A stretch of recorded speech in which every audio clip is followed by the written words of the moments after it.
तो बच्चों आज हम देख रहे हैं 11वीं कक्षा का 11वां अध्याय, जिसका पाठ हम देख रहे हैं चौथा, यानी कि परासरण, ऑस्मोसिस।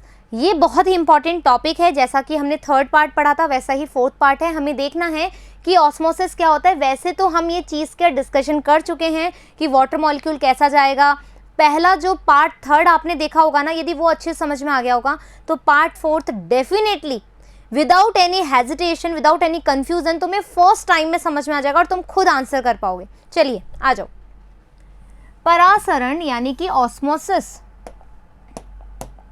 पौधों की कोशिका झिल्ली या एक कोशिका भित्ति से घिरी रहती है। ये तो हमें पता ही है कि जो हमारा प्लांट है ना, प्लांट की यदि हम सेल के बारे में बात करें तो यहाँ पर बाहर की तरफ क्या है, ये तो हो गई इसकी कोशिका भित्ति, और अंदर की तरफ जो है ये क्या हो गई इसकी कोशिका झिल्ली, है ना, यही होता है।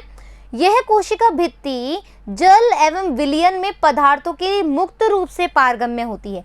यदि मैं सिर्फ भित्ति तक बात करूं, है ना, ये भित्ति है, भित्ति तक बात करूं तो ये इसमें कुछ भी आ सकता है, कुछ भी जा सकता है, कोई मतलब नहीं है इसको, है ना।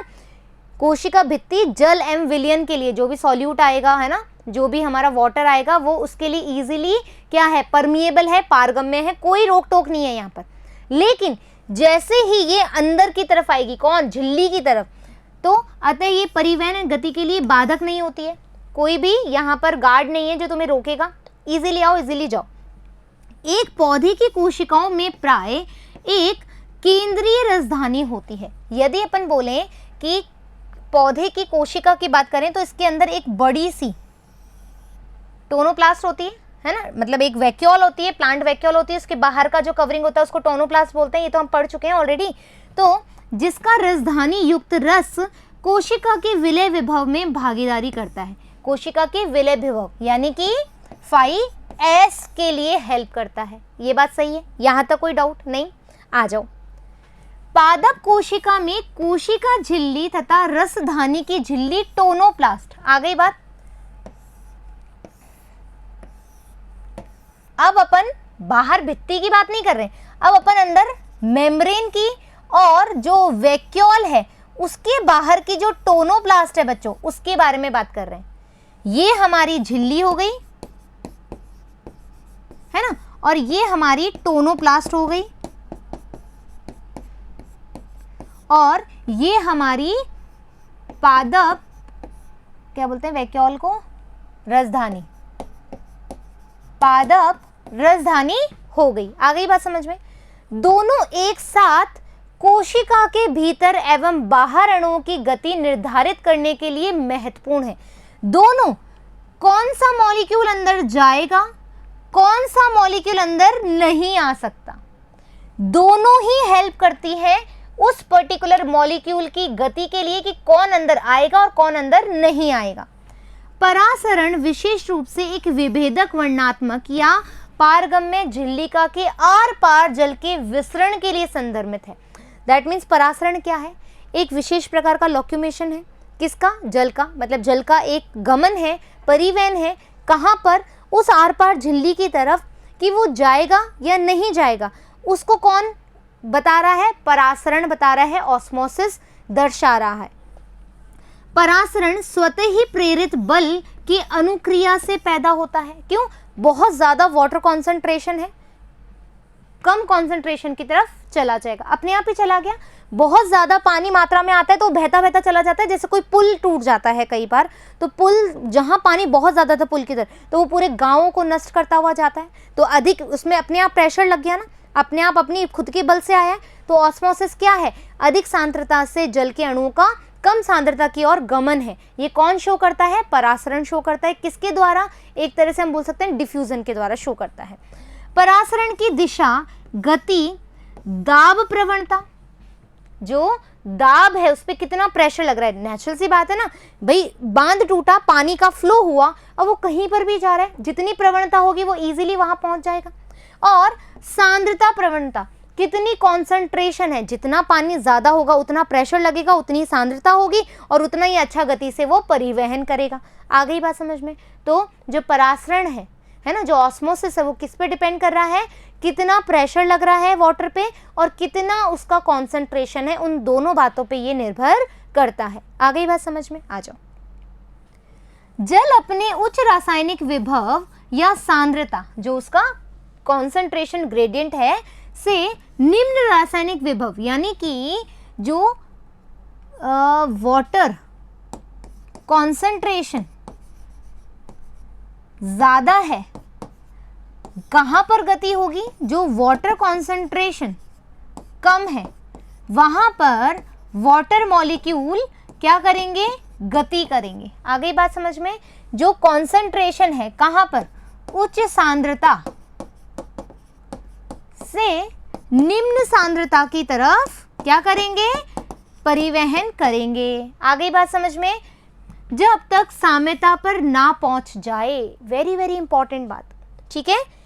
ये एक टैंक है और ये एक टैंक है। मान लो पानी यहाँ पे बहुत सारा है, बहुत सारा है, यहाँ पे पानी बहुत कम है, ये बांध टूटा तो पानी अधिक सांद्रता से कम सांद्रता की तरफ जाएगा। अब ये बंधा हुआ है बेटो, तो जब तक जल दोनों में बराबर नहीं हो जाता, जब तक जल दोनों में बराबर नहीं हो जाता तब तक ये गति करता रहेगा, परिवहन करता रहेगा। तो साम्य अवस्था जब तक नहीं आ जाती दोनों तंत्र में, तब तक वो जो जल के अणु हैं वो तैरते रहेंगे या गमन करते रहेंगे। बहुत इंपॉर्टेंट बात है क्वेश्चंस के लिए। आ गई बात समझ में? ठीक है। साम्यता पर दो कक्षों का जल विभव लगभग एक समान होना चाहिए। साम्य अवस्था है, दोनों कक्षों का जो जल विभव है, वाटर पोटेंशियल ए सिस्टम का, ये ए है और ये बी सिस्टम है, दोनों का बराबर होना चाहिए। किस अवस्था पे? इक्विलिब्रियम अवस्था पे, साम्य अवस्था की कंडीशन पे दोनों का जो वाटर पोटेंशियल है वो बराबर होना चाहिए, तभी उसको हम इक्विलिब्रियम स्टेट बोलेंगे। एक आलू का परासरण मापी ऑस्मोमीटर बनाया है। ये तुम्हारे 11th क्लास का एक प्रैक्टिकल भी है, ठीक है। तुम्हें क्या करना पड़ेगा, आलू को काटना पड़ेगा और उसमें कुछ विलय मिलाना पड़ेगा, फिर वो मिक्स हो जाता है, वही क्या है, ऑस्मोमीटर का कार्य करने लगता है। यदि आलू के कंद को पानी में रखा जाए, यानी आलू को काट करके तुम किस में रख रहे हो, वाटर में रख रहे हो, तो आलू के कंद की जो गुआ है, मतलब देखो इस तरीके से होगा वो, यहाँ पर देखो ये वाटर टैंक है, इसमें तुमने एक आलू काट के रखा है, इस आलू में तुमने एक छेद, ऐसा ही छेद बना दिया, ये लो, ठीक है। ये आलू में एक ऐसे छेद बना दिया जिसको हमने गुआ भी बोला है, ठीक है। ये आलू का एक कंद ले लिया और ये तुमने इसमें छेद बना दिया और बाहर क्या है, वाटर है। आ गई बात समझ में? यहाँ पे क्लियर। यदि आलू के कंद को पानी में रखा जाता है तो आलू के कंद की गुहा में रखा शर्करा, भाई ये क्या होता है, आलू में क्या होती है, शर्करा पाई जाती है, ये तो आप सभी को पता है ना। तभी तो अपन कहते हैं ना आलू ज्यादा खाओगे तो मोटे हो जाओगे, वो इसीलिए कहा जाता है।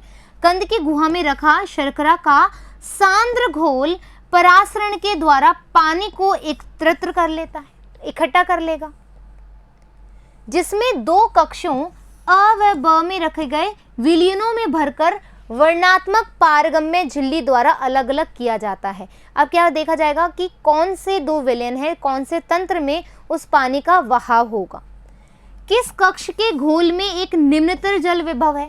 पहले तो ये देखो, ये वाली बात हो रही है, ये सिस्टम ए है और ये सिस्टम बी है। आ जाओ, यहाँ पर मैं बनाती हूँ, ठीक है। ये सिस्टम ए है, ये सिस्टम बी है, ठीक है। किस कक्ष में घोल एक निम्नतर जल विभव है?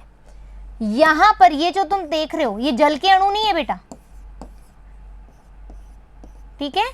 ये क्या है, हमारा φs है ना, ये हमारा φs है और ये जो है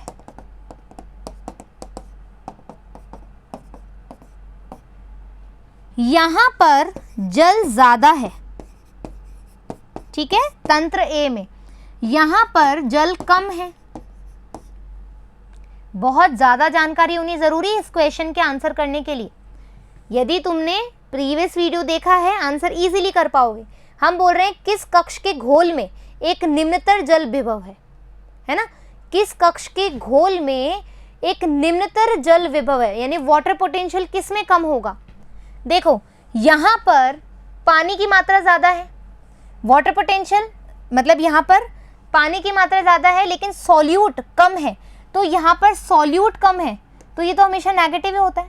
लेकिन वाटर पोटेंशियल यहाँ पर ज़्यादा होगा, क्यों? क्योंकि जल के जो अणु हैं, जल के अणु जो है वो भी ज़्यादा है ना, और जो सॉल्यूट है वो कम है, तो वाटर पोटेंशियल यहाँ पर ज़्यादा होगा। इस तंत्र में मिक्स नहीं है, ज़्यादा मामला मिक्स नहीं है, यहाँ पे प्योर वाटर है लेकिन इसमें कुछ अणु मिला दिए गए हैं, लेकिन जल के अणु तो ज़्यादा है, तो वाटर पोटेंशियल ज़्यादा होगा, किसमें? ए में। लेकिन यदि अपन बी सिस्टम की बात करें बच्चों, तो यहाँ पर वाटर पोटेंशियल जो है कम होगा, क्यों? क्योंकि यहाँ पर मिक्सिंग ज़्यादा है, फाई एस ज़्यादा है, तो फाई डब्ल्यू डेफिनेटली कम होगा। तो तुम्हारा फर्स्ट क्वेश्चन है किस कक्ष में, कक्ष के घोल में एक निम्नतर जल विभव है, तो आंसर इज बी। यहाँ पर आएगा बी कक्ष में जल का विभव कम है, वाटर पोटेंशियल कम है, क्योंकि यहाँ पर अणु ज़्यादा मिले हुए हैं। किस कक्ष के घोल में निम्नतर विलय विभव है, वाटर पोटेंशियल किस में कम है? वाटर पोटेंशियल किस में कम है? नेचुरल सी बात है, किस में ज़्यादा मिले हुए हैं? किस में ज़्यादा मिले हुए हैं? ठीक है, बी में मिले हुए हैं, है ना। बी में किस कक्ष के घोल में निम्नतर विलय विभव है, कम किस में है ना, निम्नतर विलय विभव किस में है? तो तुम बोलोगे बी में है। भाई माइनस में ही जाएगा ना। परासरण किस दिशा में संपन्न होगा, ऑस्मोसिस किस में होगा? हमेशा ज्यादा से कम की तरफ। यहाँ पर जल के अणु ज्यादा है, जल के अणु कम है, तो अधिक सांद्रता से कम सांद्रता की, तो हमेशा कैसे होगा? ए टू बी। इस तंत्र के लिए हमेशा ए से बी की तरफ होगा। किस विलयन का उच्च विलय विभव उच्चतर होगा? किस विलयन का उच्च विलय विभव उच्चतम होगा? नेचुरल सी बात है, इसी का होगा, बी का। साम्यावस्था के समय किस कक्ष में जल विभव निम्नतर होगा? यदि देखो कंडीशन सुनो, साम्यावस्था है, इक्विलिब्रियम स्टेज है, तो किसी का भी जल विभव कम ज्यादा नहीं होगा ना। क्यों? क्योंकि दोनों टैंक बराबर हो जाएंगे ना। साम्यावस्था में अभी मैंने सिखाया था तुम्हें, देखो साम्यावस्था में क्या सिखाया था, जब दोनों में वाटर मॉलिक्यूल बराबर हो जाएंगे तो इक्विलिब्रियम स्टेट है। तो यहाँ पर ये कह रहा है साम्यावस्था के समय किस कक्ष में जल विभव निम्नतर होगा? किसी में भी नहीं होगा, क्योंकि साम्यावस्था में दोनों बराबर हो जाएंगे। कर लोगे आंसर? नेक्स्ट देखो, यदि एक कक्ष में फाई का मान -2000 kPa है और दूसरे में, यानी कि यहाँ पर 2000 माइनस में है और यहाँ पर 1000 माइनस में है, तो किस कक्ष में उच्चतर फाई होगा? बेटा बहुत इंपॉर्टेंट क्वेश्चन है। -2 -1 ये बात हम कर चुके हैं, तो नेचुरल सी बात है ये वाला जो है वो ज़्यादा होगा। किस कक्ष में उच्चतर फाई होगा? आ गई बात समझ में? Clear that? इस तरीके से तुम्हारा ये पार्ट भी जो है कंप्लीट हो चुका है। आशा करती हूँ कि ये जो टॉपिक है परासरण तुम्हें इजीली समझ में आया होगा, क्योंकि ज़्यादा पोटेंशियल हमने किस में दे दिया था? पार्ट 3 में, क्योंकि ये उसी से बिल्कुल रिलेट करता है। तो फिर मिलेंगे अपन जल्द ही नेक्स्ट पार्ट के साथ। जब तक धन्यवाद।